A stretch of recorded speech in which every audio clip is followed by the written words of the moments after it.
السلام علیکم دوستو، ویڈیو دیکھنے سے پہلے ہمارے اس چینل کو سبسکرائب کر لیں اور نیچے موجود بیل آئیکن کو ضرور کلک کر لیں تاکہ ہماری ویڈیوز باقاعدگی سے آپ کے پاس پہنچتی رہیں۔ چند ایک مجاہدین نے سفید ہاتھی کو گھیر کر برچھیوں سے گرا دیا۔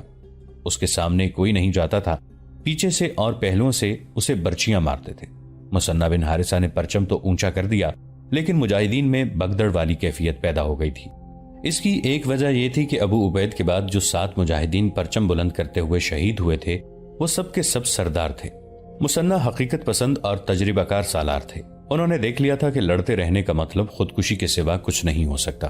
اب یہی کام بہت بڑا کارنامہ ہوگا کہ جو مجاہدین ابھی زندہ ہیں انہیں زندہ ہی اس میدان حشر سے نکال کر دریا کے پار لے جایا جائے اور مروہا چلا جائے۔ مثنہ ایسا حکم نہیں دینا چاہتے تھے کہ بھاگو اور اپنی جانیں بچاؤ، وہ منظم طریقے سے اپنے لشکر کو پسپا کرانے کی سوچ رہے تھے۔ چونکہ مجاہدین تھک کر شل بھی ہو چکے تھے اور کثیر تعداد دشمن ان پر غالب بھی آ چکا تھا اور ان کی آدھی نفری شدید زخمی اور شہید بھی ہو چکی تھی، اس لیے مجاہدین کا جذبہ اور حوصلہ ماند پڑ گیا تھا۔ شہادت کی رفتار تیز ہو گئی تھی۔ اتنے میں دیکھا گیا کہ کچھ مجاہدین جن میں سوار تھے اور پیادے بھی خود ہی کشتیوں کے پل پر پہنچ گئے اور پسپا ہو رہے تھے۔ ادھر مثنہ بن حارثہ نے اپنے قاصدوں سے کہا کہ لڑائی سے بچ بچا کر سرداروں تک پہنچو اور انہیں میرا پیغام دو کہ اپنے آدمیوں کو کشتیوں کے پل سے پیچھے نکالو، لیکن بھگدڑ کی صورت میں نہیں۔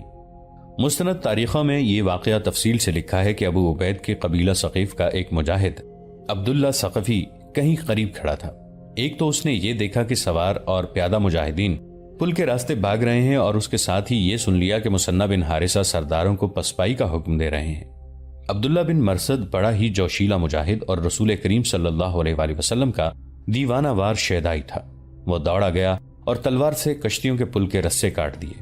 پل کے اس سرے کی ابتدائی 5-6 کشتیاں پل سے الگ ہو گئیں۔ ابن مرثد، مثنہ بن حارثہ نے غصے سے پوچھا، یہ کیا کیا تو نے؟ خدا کی قسم تو چاہتا ہے کہ ہم سب آتش پرستوں کے ہاتھوں کٹ مریں؟ ہاں ابن حارثہ، عبداللہ بن مرثد نے جواب دیا، میں نے واپسی کا راستہ بند کر دیا ہے۔ ابو عبید اور اس کے بعد 7 سردار شہید ہو گئے ہیں، وہ سب ثقفی تھے، میں بھی ثقفی ہوں۔ جس طرح ہمارا سپہ سالار شہید ہوا ہے اور جس طرح ہمارے سردار شہید ہوئے ہیں، اسی طرح ہم سب لڑتے ہوئے شہید ہوں گے۔ عبداللہ ثقفی گھوڑے پر سوار ہوا اور بڑی ہی بلند آواز سے اعلان کرنے لگا، عرب کے لوگوں، اللہ کے رسول صلی اللہ علیہ وآلہ وسلم کی اطاعت گزارو، اپنے سالاروں سرداروں کی طرح لڑتے ہوئے جانیں دے دو، واپسی کا راستہ بند ہو چکا ہے۔ مجاہدین کا حوصلہ پہلے ہی ٹوٹ چکا تھا۔ انہوں نے جب سنا کہ پل توڑ دیا گیا ہے تو راہ سا حوصلہ بھی نہ رہا۔ بعض دریا کی طرف دوڑے اور دریا میں کود گئے۔ دریا پورے جوش میں تھا۔ عرب کے ریگزار میں پل کر جوان ہونے والے مجاہدین تیرنا جانتے ہی نہیں تھے۔ وہ ڈبکیاں کھانے لگے اور 3-4 ڈوب گئے۔ مثنہ نے یہ بگدڑ اور افراتفری کا یہ عالم دیکھا تو ان پر گھبراہٹ طاری ہو گئی۔ وہ پریشان ہو گئے تھے۔ ان کی گھبراہٹ یہ تھی کہ لشکر نے پسپائی کا یہ طریقہ اختیار کیا تو بہت سے ڈوب جائیں گے اور جو تیرنے کی کوشش کریں گے انہیں فارسی تیر انداز دریا میں ہی ختم کر دیں گے۔ مثنہ نے اپنے اوسان خطا نہ ہونے دیے۔ ایسی صورتحال سے وہ پہلے کبھی دوچار نہیں ہوئے تھے۔ انہوں نے پرچم اپنے ہاتھ میں لے کر اونچا کیا۔ اس وقت لڑائی پل سے کچھ دور ہو رہی تھی۔ مثنہ نے چند ایک مجاہدین کو جو اس وقت ان کے باڈی گارڈ بنے ہوئے تھے یہ کام سونپا کہ وہ کسی طرح ان کشتیوں کو جو پل سے سرک گئی ہیں رسیوں سے باندھ دیں اور پل کو مکمل کریں۔ ایسی قیامت خیز صورتحال میں یہ کام ناممکن کی حد تک محال تھا، لیکن مجاہدین دریا میں اتر گئے۔ انہیں یہ سہولت مل گئی کہ کنارے کے قریب دریا گہرا نہیں تھا۔ انہوں نے الگ ہو جانے والی کشتیوں کو پکڑ لیا اور کٹے ہوئے رسوں کو گانٹھیں دے کر کشتیوں کو باندھ دیا۔ مجاہدو، مثنہ نے خود اعلان کیا، دریا میں مت کودو، پل بن گیا ہے، میں دشمن کو روکے رکھوں گا، آرام سے پل پر سے گزر جاؤ۔ یہ اعلان تمام میدان جنگ میں پہنچایا گیا۔ مجاہدین سے کہا گیا کہ وہ بھاگے نہیں، لڑتے لڑتے پیچھے ہٹتے آئیں اور پل تک پہنچیں۔ مثنہ بن حارثہ نے اپنے محافظ دستے کے مجاہدین اور چند اور مجاہدین کو اپنے ساتھ رکھا۔ کچھ تیر انداز بھی اپنے دائیں بائیں کھڑے کر دیے۔ مجاہدین میدان سے نکل کر پل پر آنے لگے تو فارسی ان کے تعاقب میں آتے تھے تو مثنہ اور ان کے ساتھ کھڑے مجاہدین انہیں روک لیتے تھے۔ مسلمان تیر انداز انہیں تیروں کا نشانہ بناتے تھے۔ اس طرح پیچھے ہٹنے والے مجاہدین پل پر سے گزرتے جا رہے تھے۔ مثنہ ان کے جانباز اور تیر انداز پل سے ذرا آگے دشمن سے لڑتے رہے اور مجاہدین دوڑ دوڑ کر پل سے گزرتے رہے۔ فارس کے تیر انداز پل پر جانے والے مجاہدین پر تیر چلاتے تھے، لیکن مسلمان تیر اندازوں نے تیروں کی بوچھاڑوں سے انہیں پیچھے ہٹا دیا۔ فارسیوں نے پل کا راستہ روکنے کی بہت کوشش کی، لیکن مصنع اور ان کے جانباز جس قہر اور غضب سے لڑ رہے تھے اس سے فارسی آگے نہیں آ سکتے تھے۔ مصنع بن حارثہ نے پرچم بلند رکھا۔ اس دوران عبداللہ بن مرثد ثقفی آگے ہو کر جوش و خروش سے لڑ رہا تھا۔ اس کے جو ساتھی اس انتہائی خونریز مارکے سے زندہ نکل آئے تھے انہوں نے بتایا کہ عبداللہ پسپائی کے حق میں نہیں تھا۔ وہ ایسے عتاب سے لڑ رہا تھا جیسے وہ پاگل ہو گیا ہو۔ اس کے سامنے جو آیا وہ ہلاک ہو گیا۔ ایک مسلمان اور ایک فارسی گھڑسوار ایک دوسرے سے الجھے ہوئے تھے۔ ان کی تلواریں ٹکرا رہی تھیں۔ دونوں کے گھوڑے بڑی تیزی سے آگے پیچھے اور دائیں بائیں ہو رہے تھے۔ ایک گھوڑا پیچھے ہٹا، پیچھے عبداللہ ثقفی ایک فارسی فاجی کو گرا چکا تھا۔ گھوڑے کی طرف اس کی پیٹھ تھی۔ گھوڑا اتنی تیزی سے پیچھے ہٹا کہ عبداللہ ثقفی سے ٹکرایا اور اسے گرا دیا۔ گھوڑا بھی پیچھے ہٹ رہا تھا۔ عبداللہ ثقفی اس قدر تھک چکے تھے کہ وہ فوراً اٹھ نہ سکے۔ گھوڑے کے پچھلے دونوں پاؤں ان کے پیٹ پر پڑے اور پیٹ پھٹ گیا۔ پھر اس پر گھوڑے کے اگلے پاؤں پڑے۔ عبداللہ ثقفی بری طرح کچلے گئے اور شہید ہو گئے۔ مجاہدین تیز دوڑتے ہوئے پل تک پہنچ رہے تھے۔ وہ ایک ایک دو دو کر کے جاتے تھے۔ مصنع بن حارثہ اپنے مجاہدین کے ساتھ دشمن کا راستہ روکے کھڑے تھے اور غیر معمولی دلیری سے لڑ رہے تھے۔ انہیں بھاگنے نہ دو، یہ للکار بہمن جادویہ کی تھی۔ آگے ہو کر پل توڑ دو۔ فارسی پل تک پہنچنے کے لیے جانیں قربان کر رہے تھے، لیکن آگے مجاہدین قہر برساتی دیوار بنے ہوئے تھے۔ ان کا جھنڈا گرانے کی کوشش کرو، یہ للکار جالینوس کی تھی۔ مسلمانوں کا پرچم مصنع کے پاس کھڑے ایک مجاہد نے اٹھا رکھا تھا۔ مصنع نے جالینوس کی یہ بات سنی اور پرچم مجاہد کے ہاتھوں سے لے کر اپنے دونوں ہاتھوں میں پکڑا اور اونچا کر دیا۔ یہ علم نہیں گرے گا، مصنع بن حارثہ نے نعرہ لگایا۔ مان بعد کسی فارسی نے برچی پھینکی جو مصنع کے پہلو میں بغل کے قریب لگی۔ برچی کی انی تو جسم میں نہ گئی کیونکہ مصنع نے کسی فارسی فوجی کی زرہ پہن رکھی تھی۔ یہ زنجیروں والی زرہ تھی جس سے صرف سینہ اور پیٹھ ٹکی ہوئی ہوتی تھی۔ برچی سے زرہ کی ایک کڑی ٹوٹ گئی اور مصنع کے جسم میں اتر گئی۔ یہ اچھا خاصا زخم تھا۔ مصنع نے اس کی پرواہ نہ کی اور پرچم کو بلند رکھا۔ مصنع بن حارثہ کے دائیں اور بائیں دو ایسے مجاہد تھے جنہوں نے جان کی بازی لگا رکھی تھی۔ انہوں نے دراصل مصنع کو حفاظت میں لے رکھا تھا۔ ایک تھے سلیط رضی اللہ عنہ بن قیس اور دوسرا ایک عیسائی ابو زبید الطائی تھا۔ یہ دونوں فارسیوں کو روکنے کے لیے ایسی بے جگری بلکہ دیوانگی سے لڑے کہ ابو زبید الطائی شدید زخمی ہو کر گرا اور سلیط رضی اللہ عنہ بن قیس شہید ہو گئے۔ آخر تمام زندہ مجاہدین پل سے گزر گئے۔ مصنع بن حارثہ کے زخم سے خون بہ رہا تھا اور زخم تکلیف بھی دے رہا تھا، لیکن انہوں نے زخم کی طرف دھیان ہی نہ دیا اور اپنے ساتھیوں کو پل پر لے آئے۔ تیر اندازوں کو پیچھے رکھا تاکہ وہ فارسیوں پر تیر برساتے رہیں اور پیچھے بھی ہٹتے رہیں۔ مسلمانوں کا جانی نقصان تو ہوش ربا تھا، لیکن فارسیوں کا نقصان بھی کچھ کم نہیں تھا۔ وہ اب آگے آنے کی جرت نہیں کر رہے تھے، البتہ ان کے تیر انداز تیر پھینک رہے تھے۔ مسلمان دوڑتے ہوئے پل پار کر گئے۔ پیچھے دیکھا، پل کے اس سرے پر فارسیوں کا ہجوم تھا۔ وہ مسلمانوں کا شاید تعاقب کرنا چاہتے تھے۔ مصنع بن حارثہ کے کہنے پر پل کے رسے کاٹ دیے گئے اور چند ایک کشتیوں کو توڑ دیا گیا۔ مجاہدین کی گنتی کی گئی۔ 9000 میں سے صرف 3000 زندہ واپس آئے۔ شدید زخمیوں کو واپس نہ لایا جا سکا۔ سلیط رضی اللہ عنہ بن قیس، ابو زید انصاری رضی اللہ عنہ، عقبہ بن قبطی، یزید رضی اللہ عنہ بن قیس الانصاری، عبداللہ رضی اللہ عنہ بن قبطی اور ابو امیہ رضی اللہ عنہ انفرازی جیسے نامور صحابی اس لڑائی میں شہید ہو گئے۔ جس دن یہ 3000 مجاہدین واپس آئے وہ ہفتے کا دن تھا اور 13 ہجری کا ماہ رمضان تھا۔ مصنع بن حارثہ پر بہت بڑی اور بڑی ہی خطرناک ذمہ داری آن پڑی تھی۔ ان کے تجربہ کار ساتھی سالار اور سردار شہید ہو گئے۔ وہ خود زخمی تھے۔ ان کے ساتھ لشکر کا صرف تیسرا حصہ رہ گیا تھا۔ یہ حصہ یعنی 3000 آدمی لڑنے کے قابل نہیں رہے تھے۔ جسمانی طور پر تو وہ شل ہی ہو چکے تھے، ذہنی طور پر بھی وہ لڑنے کی ہمت چھوڑ بیٹھے تھے۔ کہیں سے بھی کمک ملنے کی توقع نہیں تھی۔ مصنع پر ذمہ داری آن پڑی تھی کہ ان 3000 تھکے ماندے شکست خوردہ آدمیوں کو بچانا تھا، جس کا ایک ہی ذریعہ یہ تھا کہ انہیں کہیں دور لے جائیں اور بہت جلدی لے جائیں، کیونکہ مصنع اس خطرے کو یقینی سمجھتے تھے کہ بہمن جادویہ ان کے تعاقب میں آئے گا۔ بہمن جادویہ پہلا فارسی جرنیل تھا جس نے مسلمانوں کو شکست دی تھی۔ وہ ملکہ فارس اور رستم کی آنکھ کا تارا بن گیا تھا۔ مصنع جانتے تھے کہ بہمن جادویہ مسلمانوں کا جانی دشمن ہے اور اس موقع سے پورا فائدہ اٹھائے گا اور ان تھکے ہارے مجاہدین کے تعاقب میں آ کر انہیں بھی ختم کر دے گا۔ میرے عزیز ساتھیوں، مصنع نے ان 3000 مجاہدین سے خطاب کیا، سپہ سالار ابو عبید کی غلطی کی سزا ہم سب کو ملی ہے۔ یہ تمہاری بہادری ہے کہ تم زندہ واپس آ گئے۔ فتح اور شکست اللہ کے اختیار میں ہے۔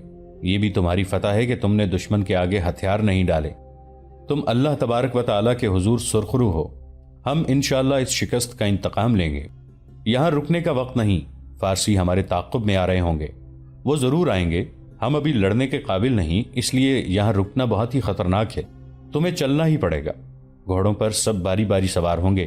ہم نے کسی منزل پر پہنچ کر اگلی لڑائی کی تیاری کرنی ہے۔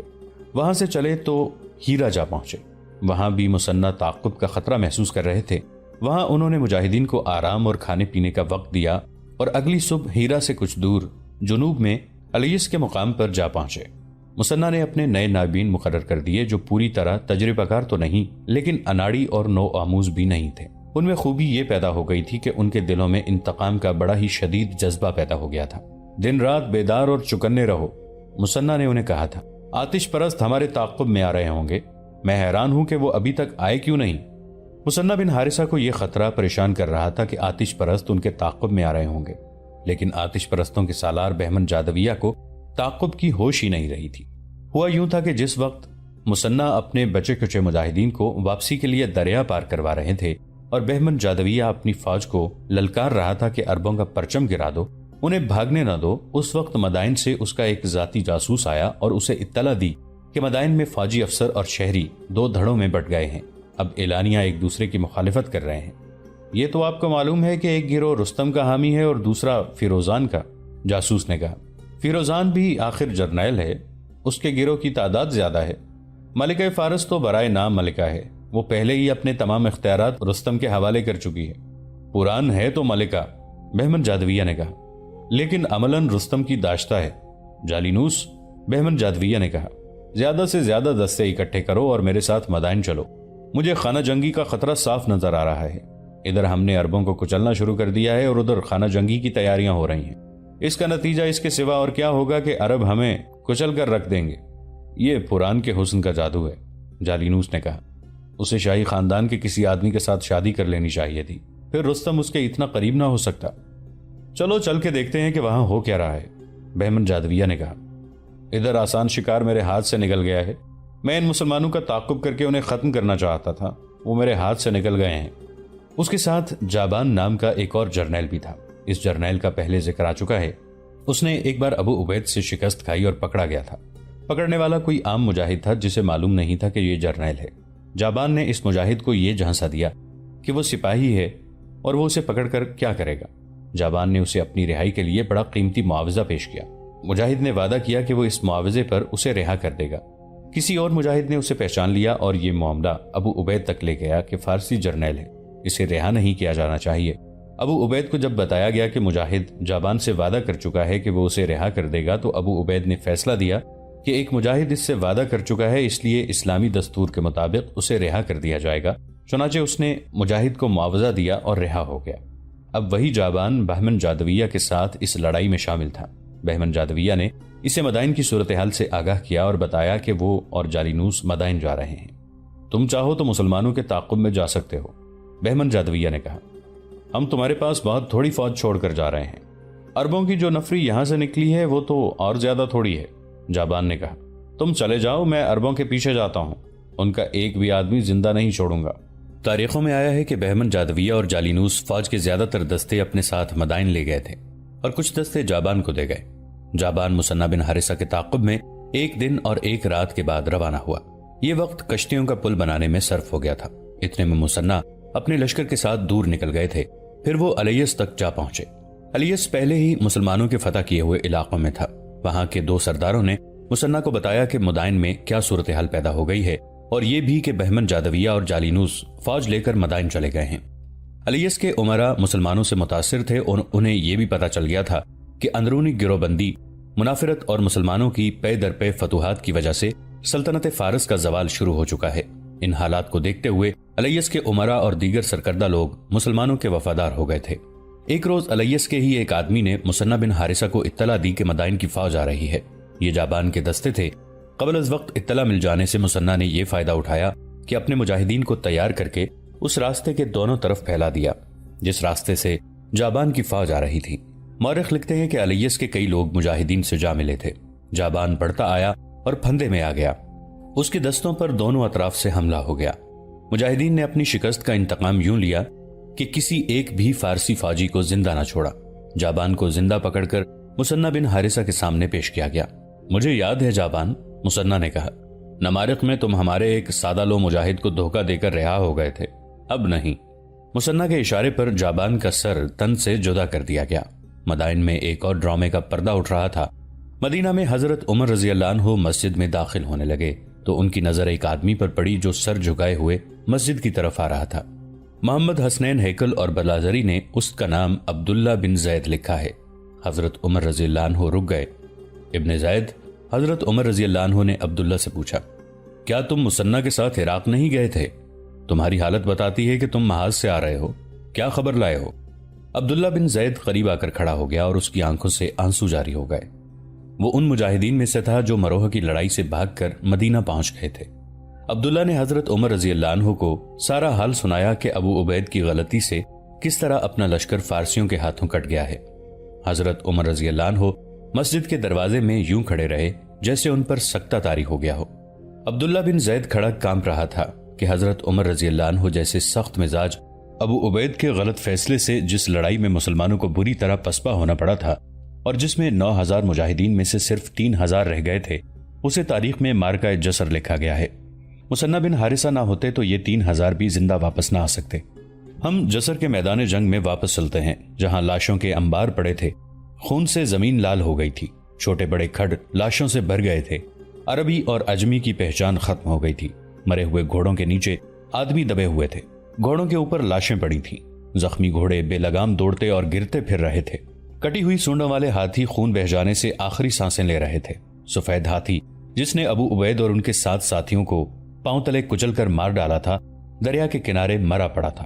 سونڈ کٹنے کے علاوہ اس کے جسم پر بہت سے زخم تھے جن کے راستے اس کا جسم خون سے خالی ہو گیا تھا۔ وہ شاید دریا پر پانی پینے گیا لیکن وہاں پہنچتے ہی مر گیا۔ ان لاشوں میں زندہ فارسی اور عربی بھی گرے پڑے تھے جو شدید زخمی تھے۔ ان میں بعض اٹھنے کی کوشش کر رہے تھے، وہ اٹھتے تھے، لڑکھڑاتے تھے اور گر پڑتے تھے، اپنے آپ کو پیٹ کے بل گھسیٹتے تھے، اور ان میں بیشتر ایسے تھے جو بے ہوش پڑے تھے اور آہستہ آہستہ مر رہے تھے۔ مسلمان اپنے رفیقوں کی لاشیں یوں میدان میں پڑی نہیں رہنے دیا کرتے تھے۔ زخمی رفیقوں کو میدان جنگ سے اٹھا لانے پر تو مجاہدین اپنی جانیں قربان کر دیا کرتے تھے، لیکن مارکہ جسر کے زخمیوں اور شہیدوں کو پیچھے لانے کی کسی کو مہلت ہی کہاں ملی تھی۔ انہوں نے بڑی مشکل سے اپنی جانیں بچائیں اور دریا پار کر کے آئے تھے۔ فارسی بھی اپنے زخمی اٹھا سکتے تھے، لاشیں اٹھانے کا تو ان کے ہاں رواج ہی نہیں تھا۔ ان کے فوجی تنخواہ پانے والے ملازم تھے۔ فارس ایک بادشاہی تھی، فوج کے ساتھ شاہی خاندان کا سلوک ویسا ہی ہوتا تھا جیسا ذاتی ملازموں کے ساتھ ہوتا ہے۔ ان کی نگاہ میں ایک گھوڑے اور ایک انسان کا مر جانا برابر تھا۔ فارس کی فوج اپنے تڑپتے ہوئے زخمیوں کو اس لیے بھی نہ اٹھا سکی کہ بہمن جادویہ اور جالینوس فوج کے بیشتر دستوں کو اپنے ساتھ مدائن لے گئے تھے، کیونکہ مدائن میں چوٹی کے 2 جرنیلوں رستم اور فیروزان کے مابین شدید اختلافات پیدا ہو گئے تھے اور فوج 2 حصوں میں بٹ گئی تھی اور وہاں خانہ جنگی کا خطرہ پیدا ہو گیا تھا۔ بہمن جادویہ اپنے ایک جرنیل جابان کو تھوڑی سی فوج دے گیا تھا اور جابان مسلمانوں کے تعاقب میں چلا گیا، اس لیے فارسی فوج میں زخمیوں کو اٹھانے والا کوئی نہ رہا۔ سورج غروب ہو گیا تو گیدڑوں، بھیڑیوں، جنگلی کتوں اور دیگر گوشت خور جانوروں نے لاشوں پر حلہ بول دیا۔ یہ تو ہر لڑائی کے بعد کا معمول تھا کہ دن کو گدھ اور رات کو گیدڑ بھیڑیے میدان جنگ میں لاشوں کو کھانے کے لیے پہنچ جاتے تھے۔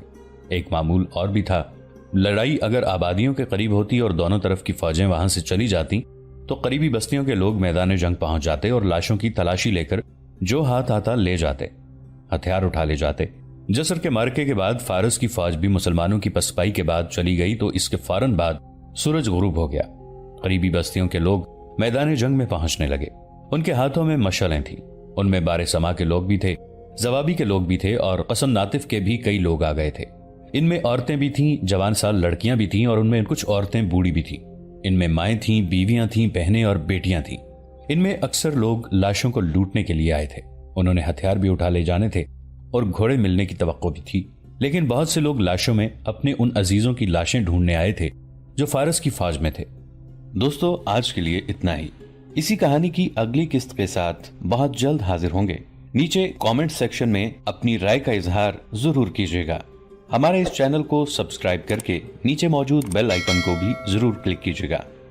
اگلی ملاقات تک کے لیے ہمارا اور آپ کا اللہ نگہبان۔